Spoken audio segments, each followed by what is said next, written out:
Hi, I'm Jay Zacharias. Here at Competitive Fitness, Competitive Fitness Group, we work quite often with folks that are new to triathlon, and in particular that want to step up to the half Ironman and full Ironman distance races. And one of the things that consistently comes up in conversations as a point of anxiety for almost every one of them is the idea, particularly in the Ironman, of going out and doing a mass start swim, where you might be heading out into the water with as many as 2,000, 2,500 of your closest friends to go and take on this particular challenge for the day. Now, one of the things that I like to, over the years, which has been over 25 years now, being involved in triathlon, one of the things that I've come up with is a drill to kind of help folks deal with the anxiety and become a little bit more prepared early on for the early on chaos of this swim. Now, if you're like me and you don't come from a swim background, there's really not much chance you're going to be off the front of the group and away from all this chaos that happens. That looks, if you see it on a start, it looks just like water frothing everywhere. So what I want to do here is talk to you a little bit about a drill that I like to have clients work in. The phrase I use is early and often. We try to get this drill in probably 2 to 4 months before their key races, so they get a chance to adapt.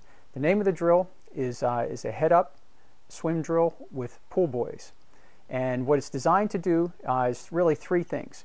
The first thing we want to focus on is sighting.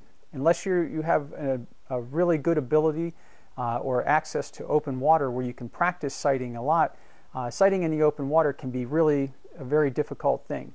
And sometimes the race directors make it even more entertaining by giving the same swim caps to some of the competitors as the color of the actual swim buoys out there. So it's very hard to take a quick look up and actually see what it is, what direction you're going in, particularly when you have hundreds, if not thousands, of people around you early in the start. The second one is safety. The ability to be able to swim with your head up for a distance, whether it's 25 or 50 yards, comfortably do this, is important, because you want to be able to see whether or not you're swimming up on people. You don't want to get kicked in the face. You don't want people coming in from the sides. It's just a real safety factor and a real comfort factor. And the third one has to deal with muscle fatigue. When you're in a wetsuit, unlike just swimming in a swimming pool, when you're in a wetsuit, your body has extra buoyancy, particularly your legs, which a lot of us aren't used to, and it causes your back to arch when you lift your head to do some sighting, especially if you're going to hold it up for a while.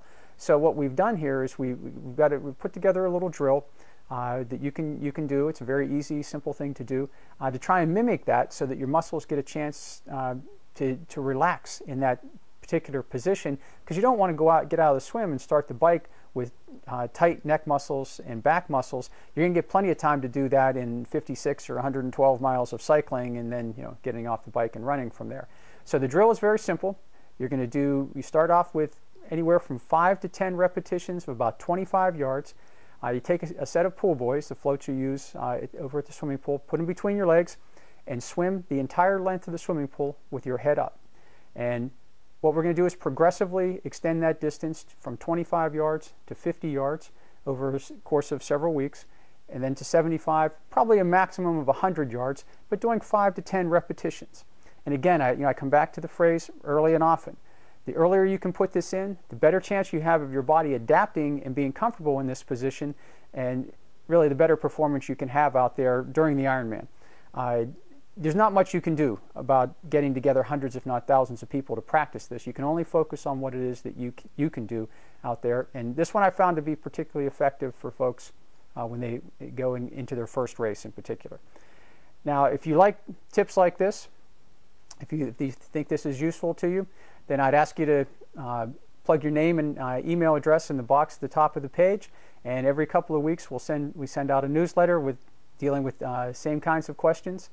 Same kinds of issues in the races, and we'll also send you a copy of our special report. So, and if you have any subjects that you'd really like me to cover, you can always, once you sign up, you can always shoot me an email, and we'll try to get them addressed in upcoming newsletters. Thanks, train safe, and we'll see you at the races.